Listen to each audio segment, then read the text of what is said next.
So we're going to move to the Q&A. And again, if you have any questions, just feel free to raise your hands.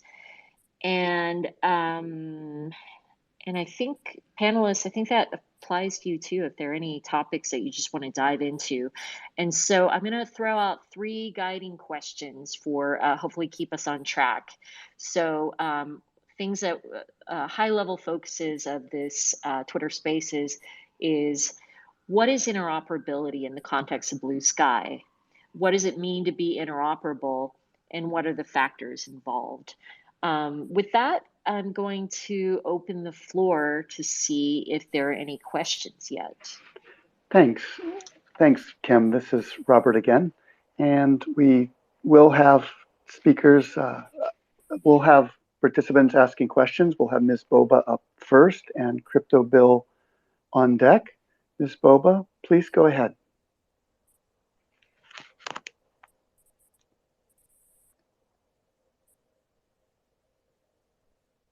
Perhaps they dropped. Crypto Bill, please ask your question. You'll need to come on mute.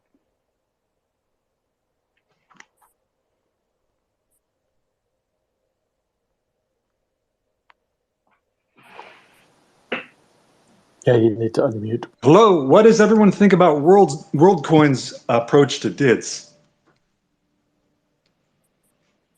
That's a nice, spicy question. I will call any of the panelists. Just feel free to speak up. I see Joe unmuted himself. You go first. Yeah, I think it's potentially well intended. I know there have been some abuses in practice as they've.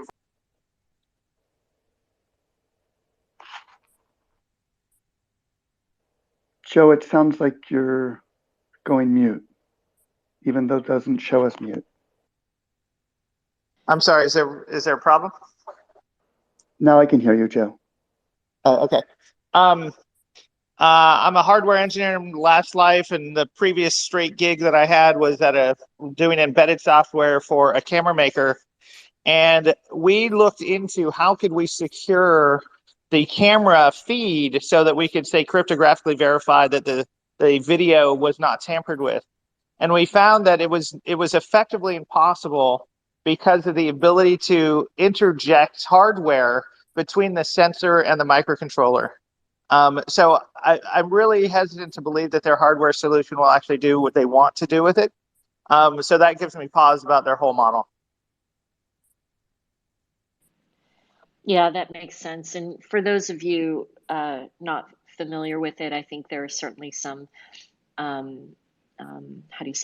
privacy or other considerations that have come up in the rollout. The idea that retinal scans were involved in. So I think that one area that we think a lot about when it comes to decentralized identity, decentralized protocols, in general, we're also really focused on privacy as well. You know, we're worried about the idea of what happens when, large organization or any organization can collect data about you and use it in ways that you don't necessarily intend. That's an area of very ongoing interest in the community. I'll close it at that. Robert? Kim, could you just give a little bit more context about what is WorldCoin, maybe the founder and what they're doing? It's such an important question, and you've addressed it well, along with Joe, but it might be good to have some larger context about what it is. Yeah, actually, I would like to call on any of the other speakers that are more familiar with it. I don't think I have enough experience to sort of confidently give a broad overview. I think that's those privacy considerations is what I've mostly been exposed to. Kevin, Joe, Harlan, or Mark, any thoughts? Yeah, I can give a quick overview. Basically, what they wanted to do was to create a mechanism that could give everyone on the planet a crypto coin,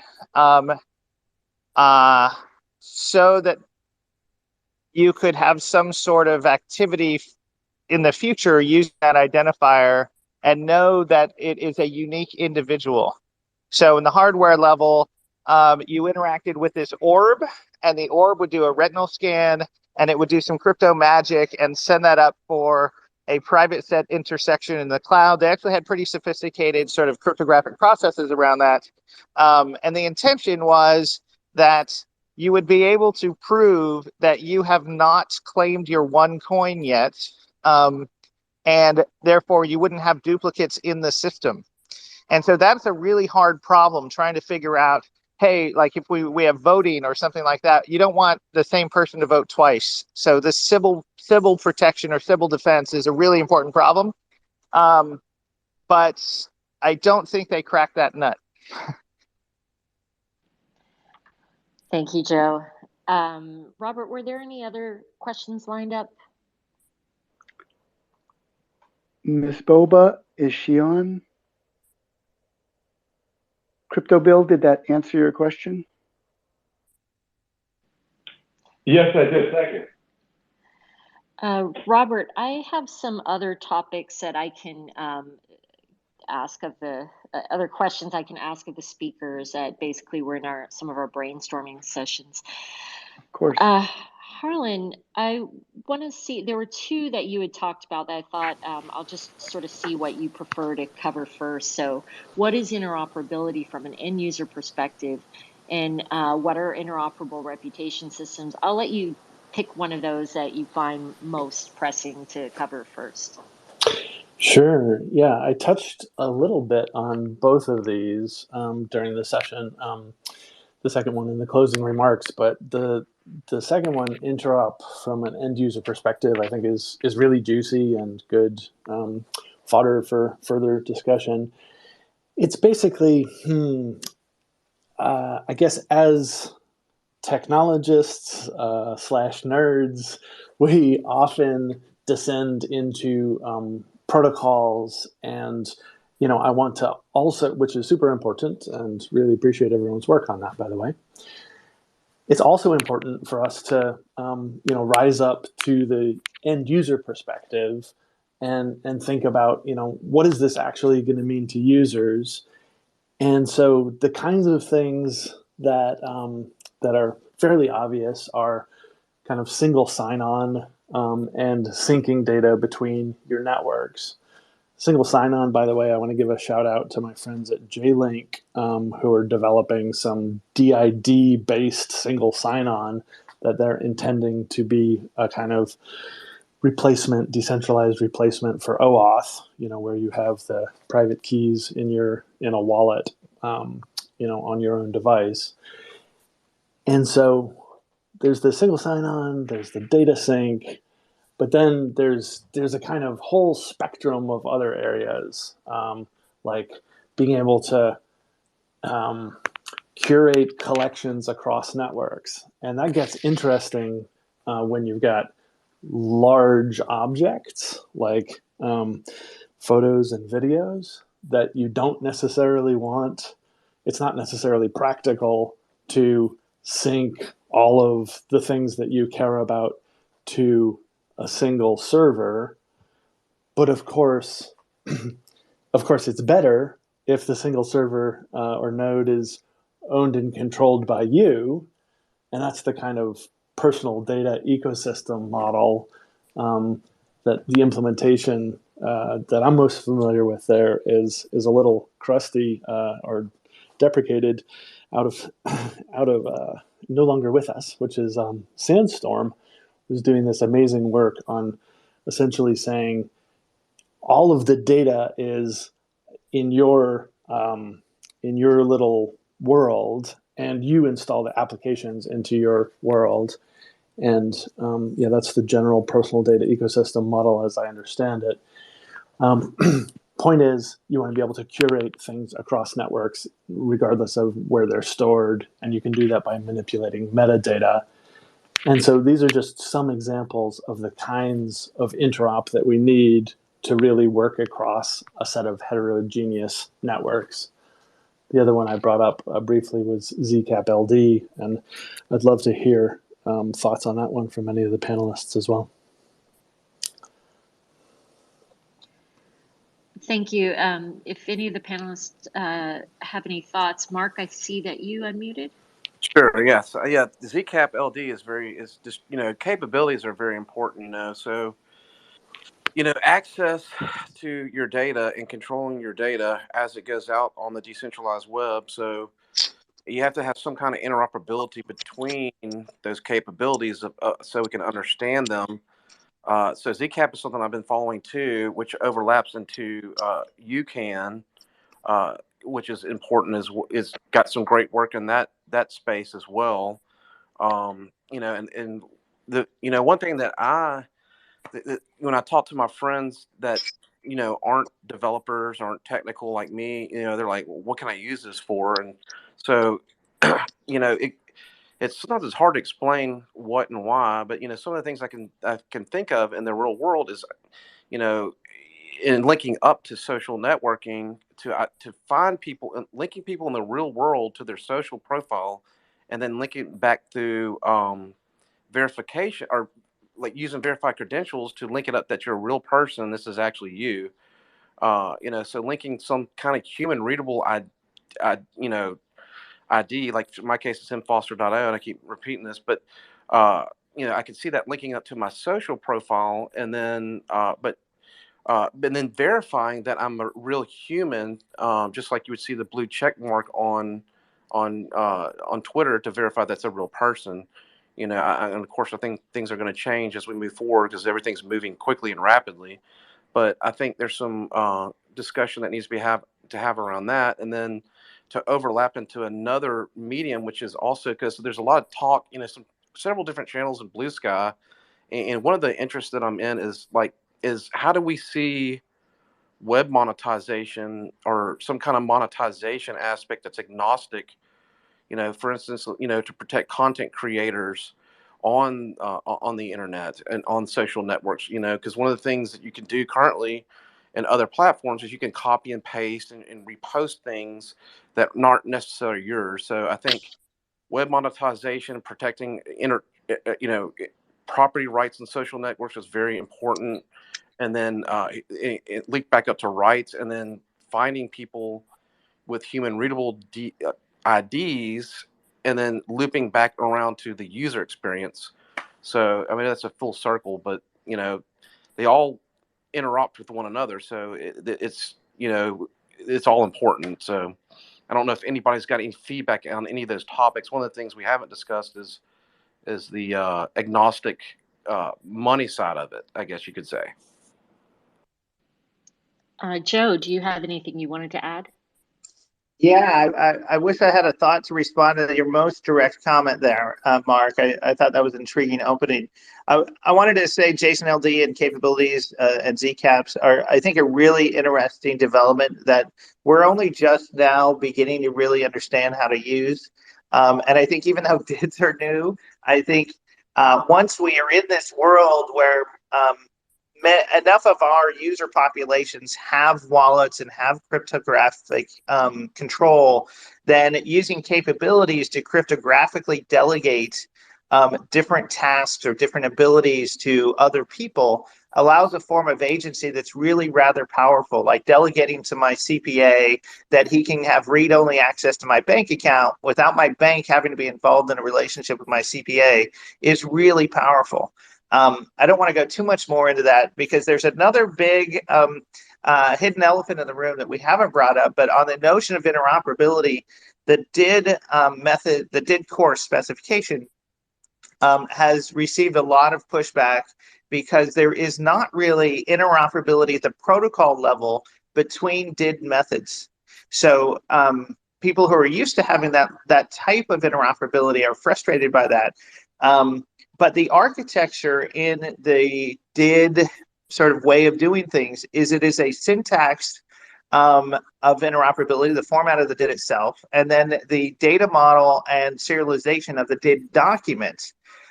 Because what's important in this sensibility is that each of the sovereign systems that are maintaining state, the verifiable data registries, they're going to do what they're going to do, and you have to figure out how to interact with them.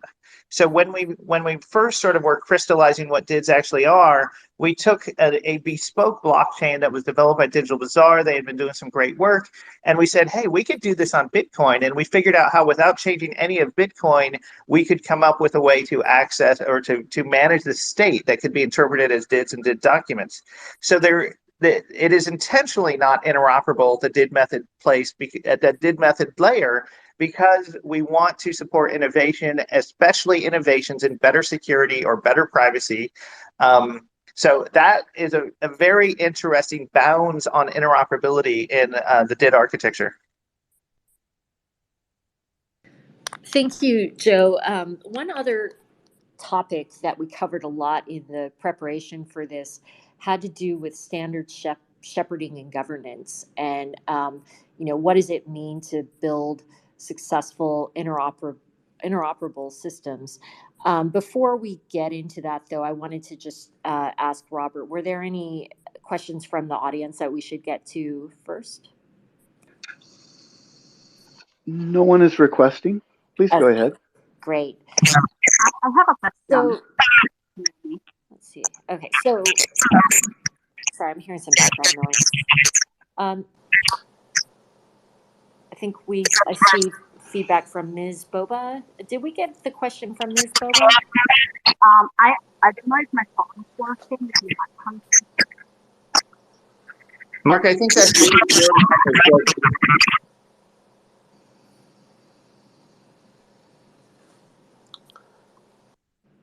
let's see. So a couple things. Robert, do you mind? Okay? So Ms. Boba is muted. Oh, sorry. I said Mark, not Robert. I think I saw Ruben had his hand raised.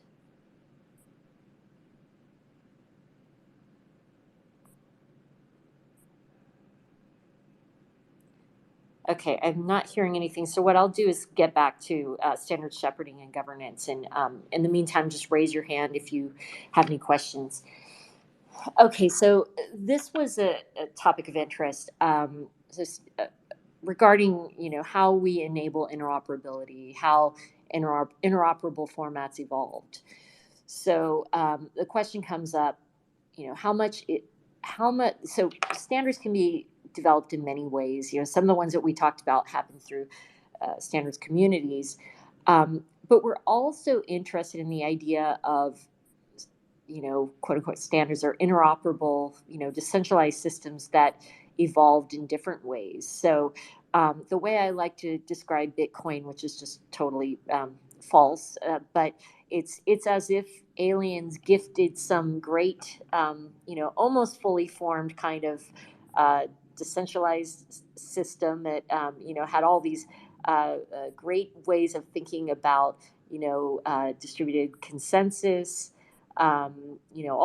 basically all of the factors and the incentives that were built in to make it work. And now we know it's not fully formed. It was evolved over time, but there are successfuls of very, very successful examples of, solutions that came out basically close to fully formed that maybe were taken over and now governed by standards groups, but did not go through the sort of standards deliberation process as it was being developed. So beyond Bitcoin, what are some other examples? Ethereum is one that the first form started pretty fully formed. HTTP, HTML evolved through standards orgs, but was delivered as a complete solution. So the question around what does it mean to build these standards? How do you ensure that it's good? Is it important to kind of have good governance of these over time? Which I think we know the answer to that is yes, but there's some sort of extreme examples that come up. And one that came up from that some speakers talked about, say, for example, was Jabber, which, and so I'm going to open this up to any of the panelists who have any thoughts on it. And feel free to unmute yourself to talk to what you think about what's required for building successful interoperable standards formats. I think Ruben is now able to speak. If you'd like to have the floor, Ruben, please go ahead. Unmute yourself. Oh man, I kind of want to hear the answer to that question from the fancy pants people before I sort of jump in my own jam over here. But here we are. So as a dude on the internet who's struggling with one right now, so I'll try to be responsible. Who has been working on an open protocol for like the last year, mostly trying not to do it because it sucks and it's hard. By the way, it's like going to France and then instead of learning French, just teaching everybody else English, which is ridiculous as a concept, but it feels like it, man. I'd much rather have version control and just roll my mistakes back, but apparently protocols are different.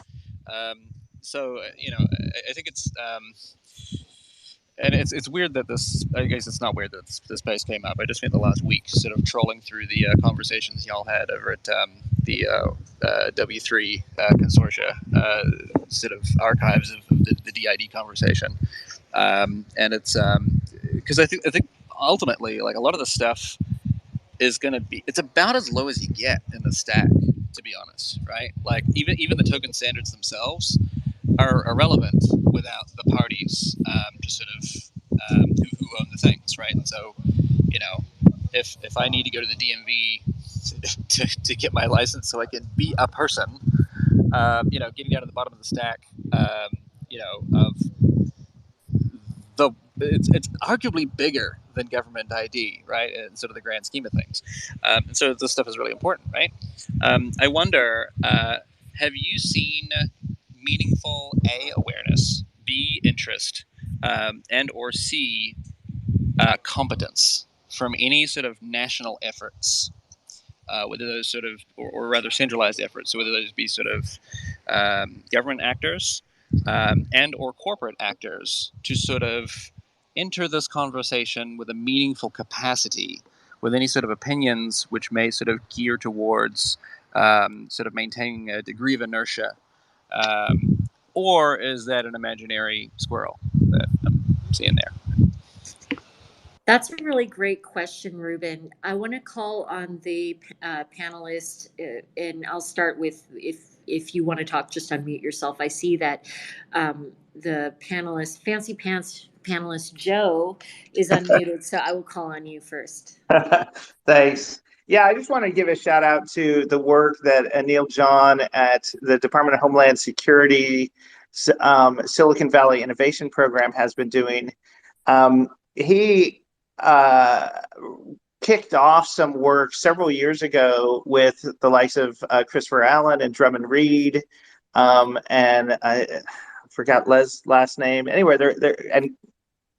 and he has put his money where his mouth is and said, hey, if you guys actually think these decentralized identifiers are going to work, here are some grant and some contract programs so that you can build out and prove that these systems actually work in a reliable way. And his role in Silicon Valley Innovation Program is to act as a liaison, as a gateway into enabling this technology for federal services.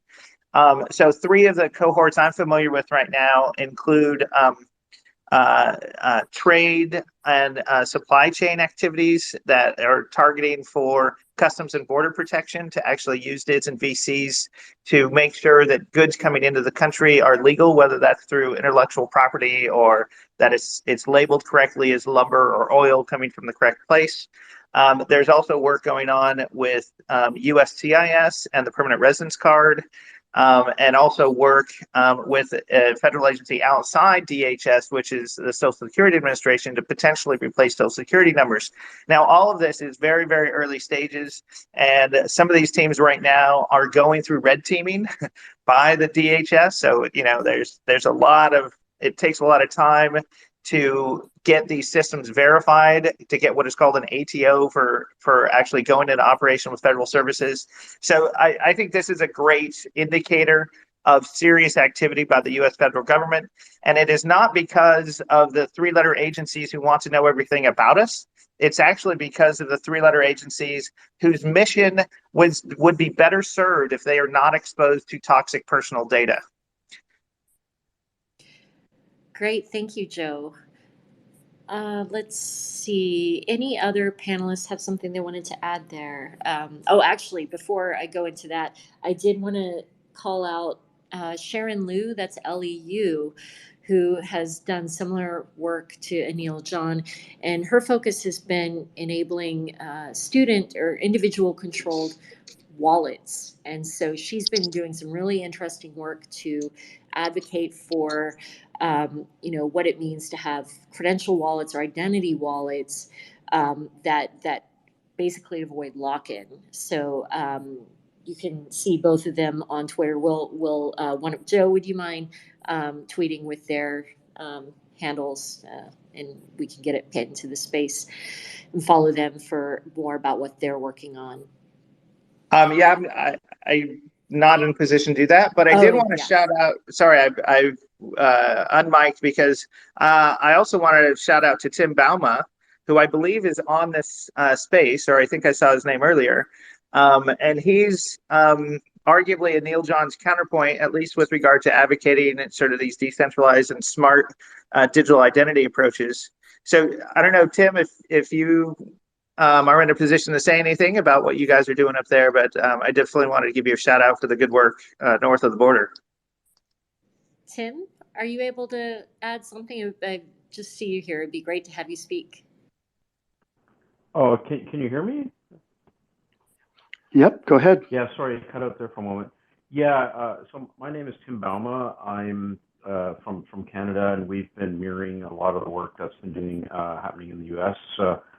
I've been working with Anil John for many years, and we started looking at this very closely in I guess about 2015, 2016, and I ran a corresponding project in Canada called the User-Centric Verifiable Digital Credential Challenge, which we had 6 vendors experiment with verifiable credentials, and we had use cases with different departments, government departments and agencies, and now I'm in a different role. I'm with the CIO Strategy Council, which is actually a nonprofit, actually an accredited standards development organization.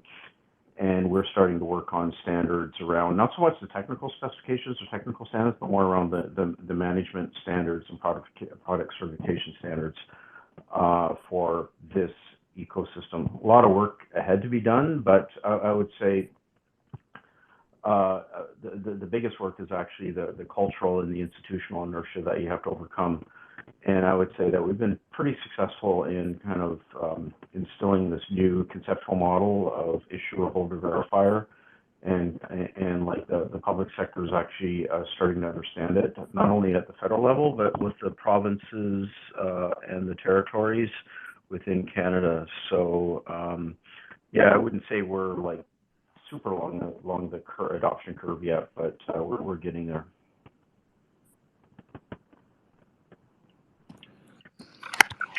Thank you so much, Tim, and it's great to have you here.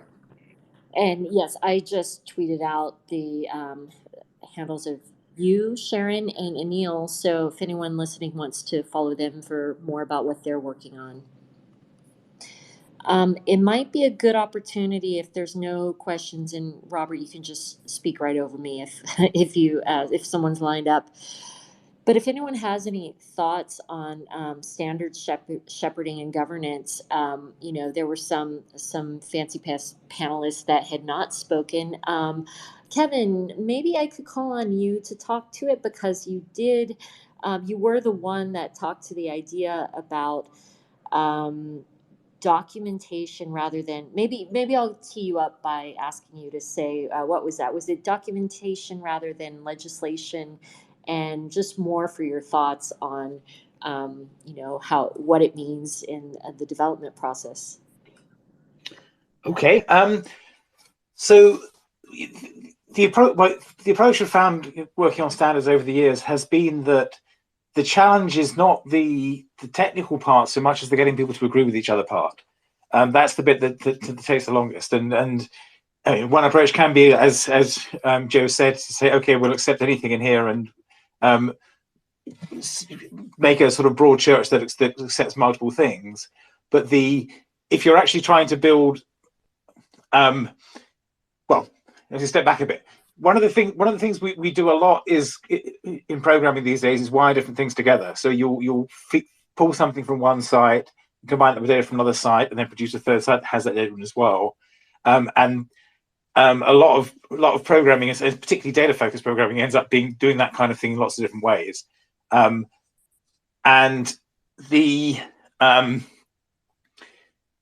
that's sort of a bit different from the protocol model in the sense that you're effectively building a bit of custom code for each thing.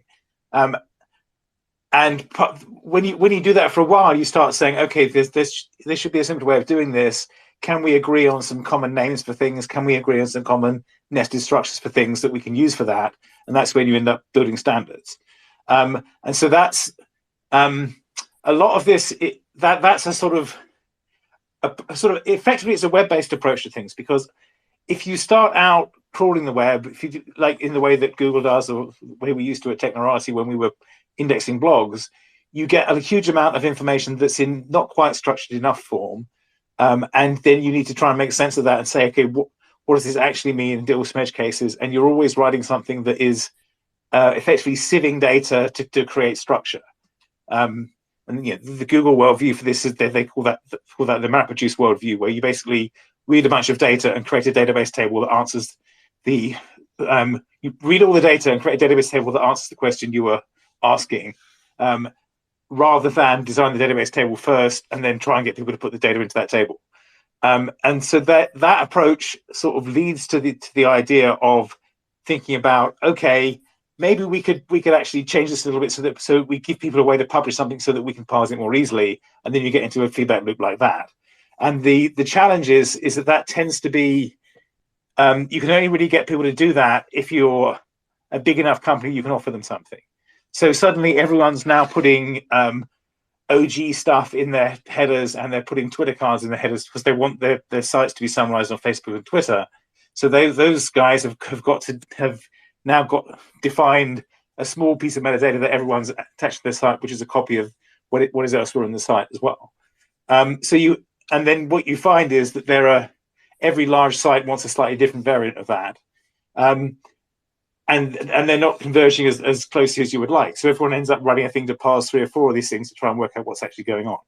And the challenge with all of this is that there's an incentive to cooperate and have common formats, but there's also an incentive to make your own one special and encourage people to do that. And that's often how these things fall apart later on. But if you can maintain that sort of peer group of people who actually want things to interoperate, which is effectively what the HTML community is these days, you can work towards that. But you still get the issue of how do we add something new to that? Somebody has to build that first, then persuade the others that the way they built it is a good idea, and then those will say, well, what about this part of it? What about that part of it? And the challenge can be that it's fairly easy to come up with an objection that says this doesn't cover that case, doesn't cover that case, and complicate things. And so because the approach we've been taking with IndieWeb and microformats has been closer to there's a bunch of data out there and we're trying to make sense of it approach, rather than we're trying to define how to build a new cell phone codec, then we end up with this approach that is very iterative, but some of the steps look more like heuristics than legislation. But one of the challenges we have with standards is when you write the standard, when you're building standard to begin with, you start off looking at lots of different things and writing down how they work and saying, oh, everyone's calling this thing the same thing. Oh, they're all calling it the same thing except that guy. Can we define the mapping from his thing to our thing? Okay, then we'll call it that. Everyone's calling it name and someone's calling it title. We'll convert title to name when we read his stuff in or whatever. And then the challenge you get subsequently is that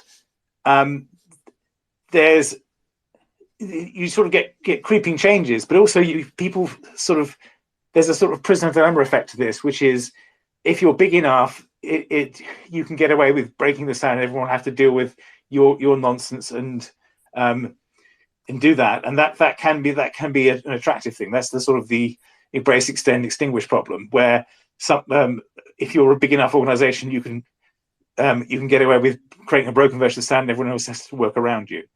And then the other problem we had with the previous attempts to try and standardize social networks, if you think about back to the open social and activity stream set of that, was very much that the individual networks that were part of the process would not emphasize the bits that they had in common, but the bits that their one was special about. Because they said, yeah, we support that, but also we have this great special thing to it that makes it different, which gradually caused them to diverge further. And then when one of them becomes large enough, then they just turn it off. And Facebook used to have a lot of this interop, and they had employed people to work on this standardization stuff, and they gradually removed that, and now remove the APIs and explicitly make it very hard to interoperate. So we've definitely seen breakage from that department. And sadly, Twitter has gone down that path as well. When Twitter started out, they were supporting all these distributed standards and open markup and things like that. And then they built their own API, which they were very public with for a very long time. And then they sort of deliberately cut that down to try and stop people competing with their clients. And that sort of culture has shifted. So my hope is that the Bluesky is sort of returned to that, thinking of how can we build things that lots of people can interoperate with.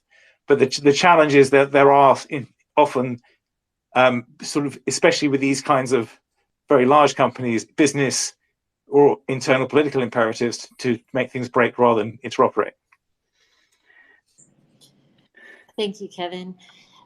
I think we have another question, and then I think that we're going to close on that question, actually. Can I add something real quick? Oh, yes, please. Yeah. Yeah. Okay. So when I think about governance, I think about data privacy, and I think about the GDPR. And JSON or linked data is actually, when you think about context, right? The act context relationship to a vocabulary is important. Vocabularies, I don't know if people have looked at this, but if you type in "I love" linked vocabularies, you'll come across a site that has all the different vocabularies that are out there, like schema.org, FOF, which is friend of a friend, but also there is a, and I shared it and tweeted it, and I wanted to maybe see if we could put it in the link at the top, but there is a vocabulary around data privacy, which relates to legal basis and et cetera. So I think this is a good topic to talk about, is linking, linked vocabularies that are geared around governance, to create the interoperability, so we can, look at that and see if that's a fit in these types of spaces. Thank you, Mark. Next, we have Hush. Hi, are you able to hear me? Yes. Excellent. So I'm going to read out Miss Boba wasn't able to get her microphone to work because Twitter is a very functional platform. So I'm just going to read out what she sent to me. She said she has a question about trust networks. My understanding is that trust networks get people to rate others' trustworthiness in certain topics and use the aggregate of people's opinions to decide who the system trusts. It was mentioned a usage of this would be to combat fake news. There's two failure modes I see in this. One, a peer rating system trusts people who have an understanding of who's an expert, which is something people have historically been really bad at. It also replicates pre-existing biases. And two, historically, to solve the previous issue as well as others, centralized arbiters of trust get eventually created, and nothing in the protocol as explained stops large corporate entities from becoming these trusted systems. An easy example of this is email being a decentralized protocol, and yet Gmail spam checks are still the de facto arbiter of what's deemed as spam by an overwhelming portion of the public. So could you speak more to how these issues are being dealt with? Absolutely. Oh, sorry. Go ahead. I'm happy to take that one if that sounds good. Please go ahead. Yeah, so I think the question was relating to some of what I shared about Trust Graph, and it's actually a really great question, partly because it shines a light on part of Trust Graph that I failed to share, which is the agent-centric nature of Trust Graph.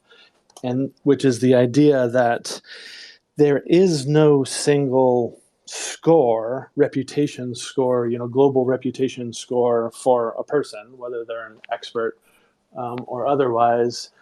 There are only subjective trust and rating scores.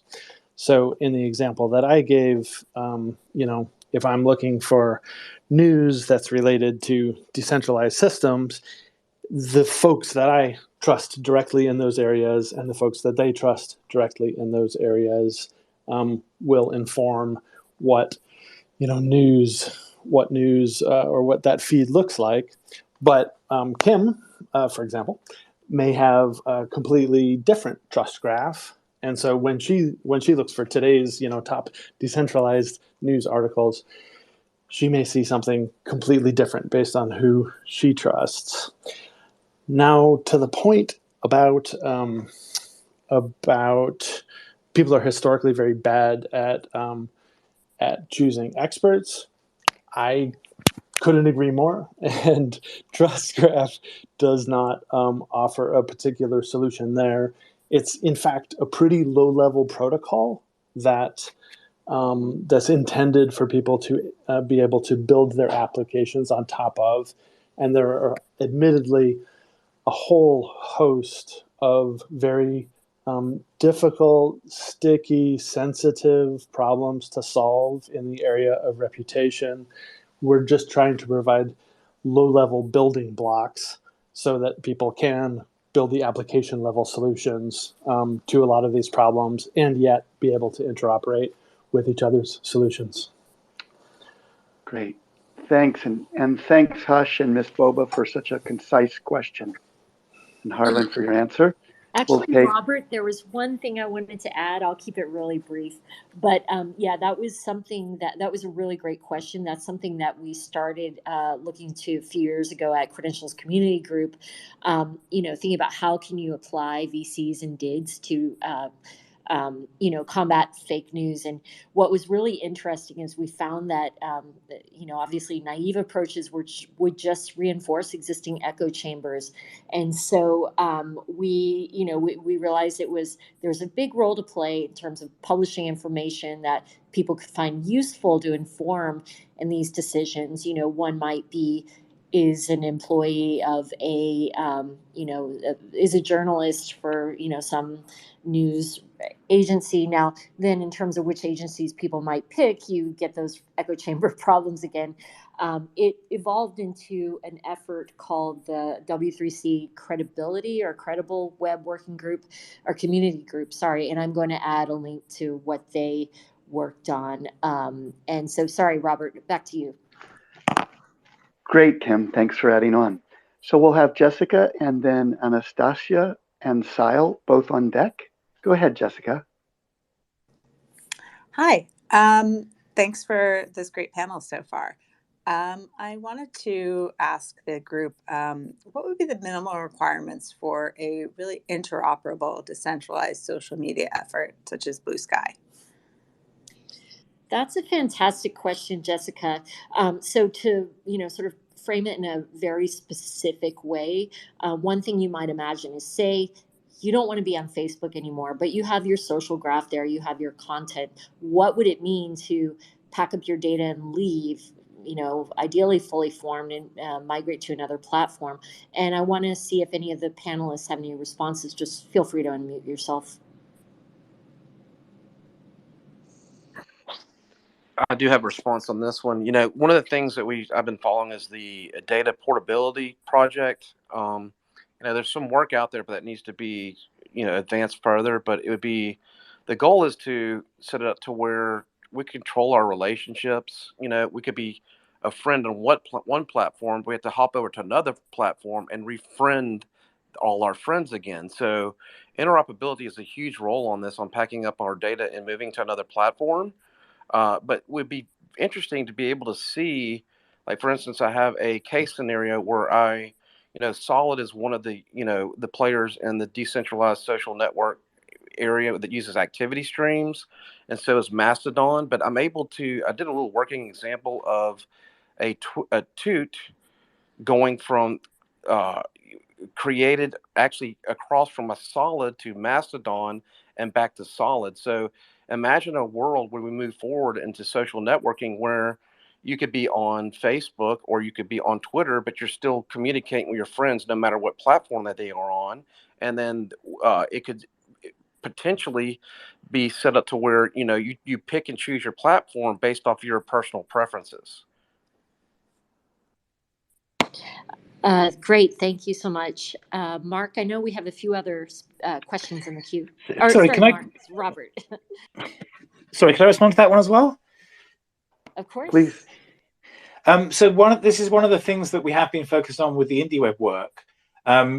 So we've been building these specs that are designed to interoperate between sites, but there's mostly sort of self-built sites. But what we do have is some tools that are designed to translate the proprietary social networks APIs and outputs into these common formats. So that basically, if you write to the sort of the micro formats web mentioned with IndieWeb stuff, we've got some sites that will translate external things into that, so you can write one piece of code and have a thing that does the translation. So the two sites wanted to mention was Bridgy, which is brid.gy, and that will allow you to effectively receive mentions from Twitter and Reddit and other sites on your own site. It translates responses to your URL into the web mention and marked up format. And then another site that does a similar thing is granary.io, like a grain store, and that translates the different feed formats from the closed systems into open formats. Which means if you're using a feed reader, you can read stuff from Twitter or stuff from Reddit or whatever. And there's also some work in Bridgy to allow you to post into places like Tumblr and Blogger from external sites. So effectively, if you respond to a Blogger post, it will show up as a comment on Blogger. So there's sort of a bunch of existing work where we've done mostly one guy has done the work to translate between these different formats. But it means that we've got, if you support the sort of the open formats that we've defined, there is some interoperability with the existing sites. And again, it's not, this is a sort of accretive interoperability. It's not we define the format and then went and argued the sites to implement it, though we do try and do that as well. Mastodon does support the sort of rich HFeed markup as well, which means you can read that straight from the site as in parallel with its own API. But there is there are tools that do this translation, and the value of doing that is that you, instead of having to build multiple integrations, you can integrate to one of these standards and have one site that is doing the translation. The difficulty is that often the sites we're interoperating with will change their APIs, and so you're in a bit of a red-green race to keep up with the different external sites, and both Bridgy and Granary has had to give up interoperability with Facebook because they've basically made that almost impossible now, and Instagram is hanging by a thread. So there's the challenge is if the sites decide to sort of block you out, they can block you out. But if they've got any kind of useful API, you can usually glue something together out of that. And the value of sort of having an open source toolkit like that you can translate between them means that you can then it saves you a lot of effort in everyone having to write the same thing. I definitely feel like, if I can speak on that for a second, I definitely feel like where you're coming from, and I think that the key to preventing those kinds of walled gardens is the ability to keep the data that's relevant to you as a user independent from any other platform. If your data is yours and can only be referenced by third parties, and the third parties are ways in which that you can filter your data and other people's data, that would be the gold, the gold standard. Like if you could, instead of going to a certain Mastodon server or a certain Twitter server, you could instead have your own data living independent of any of these platforms, And all of these platforms do is they filter your data in a way that you agree to. So they are, for example, Twitter now becomes a moderation entity and a moderation agency or on your behalf. And if you don't trust Twitter anymore to do the moderation for you, or to, do it in a way that you like, you can go to another place to just access your data. I feel like if your data is not in your hands, there's always going to be the possibility that a company can pick up and run with it, and that's not what we want. Thanks, I think Kyle. that's right. Yeah, that's the IndieWeb principle we talk about there is called POSSE, publish on your own site and share elsewhere, which means that you should primarily be writing stuff in a place that you control, but then you can, if you then link to it from Twitter or from other sites, then you can still interact with people on those different sites.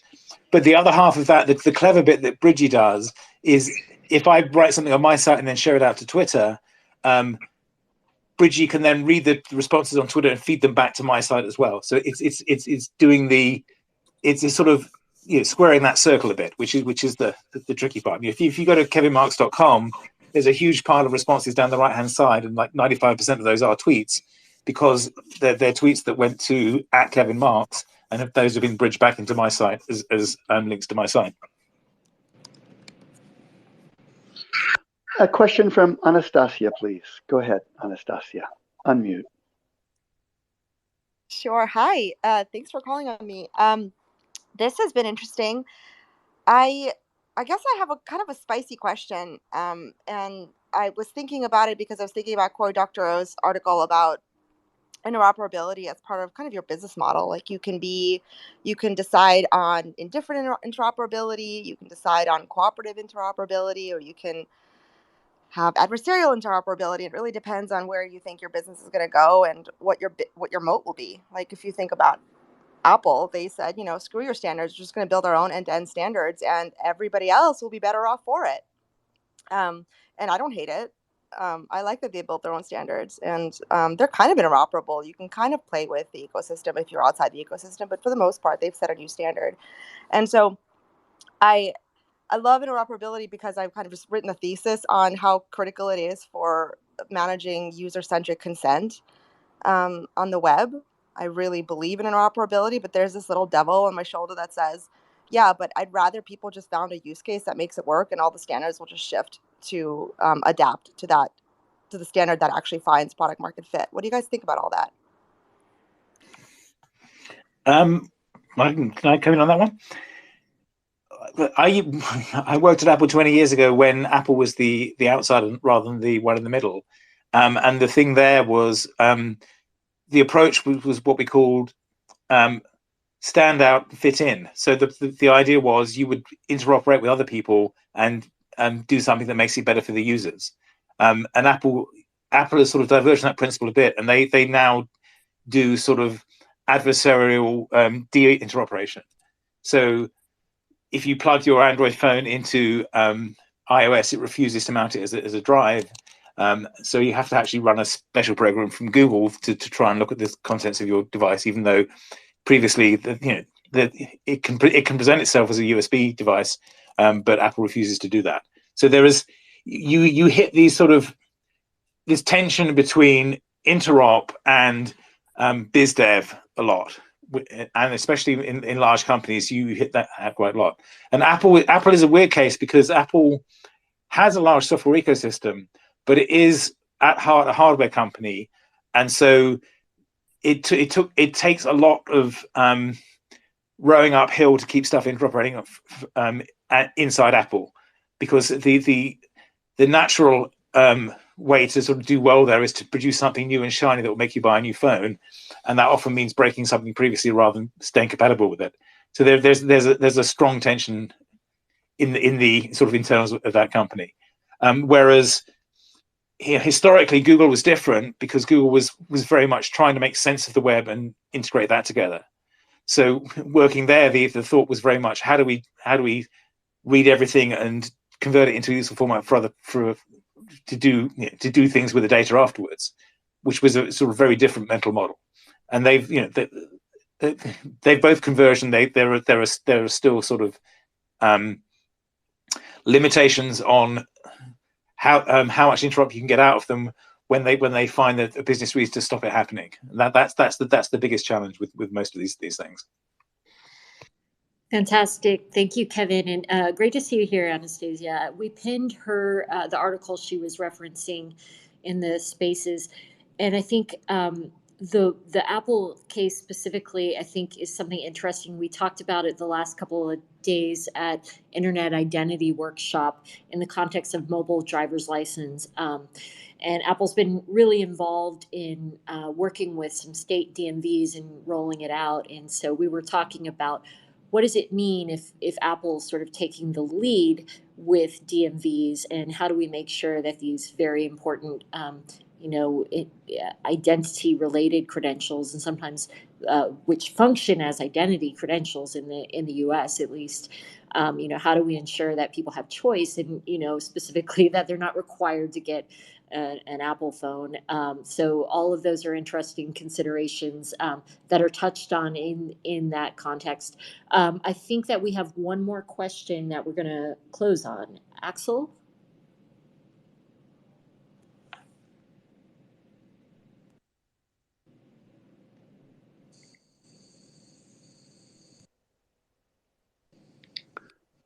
Perhaps he had to drop off. Okay, that sounds great. Well, this has been a wonderful group and panel, and thank you for all the fantastic questions. I'm going to turn over to Robert to close.